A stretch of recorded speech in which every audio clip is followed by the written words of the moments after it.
लोभ हा शरीरात कफ प्रवृत्ती वाढवू शकतो किंवा साठवणुकीची वृत्ती निर्माण करतो.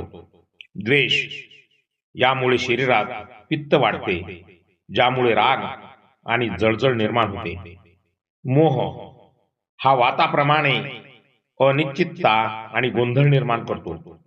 भगवान बुद्धांनी शिकवले की जोपर्यंत आपण मानसिक विकारांचे निर्मूलन करत नाही, तोपर्यंत पूर्ण शारीरिक आरोग्य प्राप्त करणे कठीण आहे. महाकारुणिक हरत सम्यक संबुद्धांनी भिक्खू संघासाठी आणि उपासकांसाठी आहाराचे कडक नियम सांगितलेले आहेत.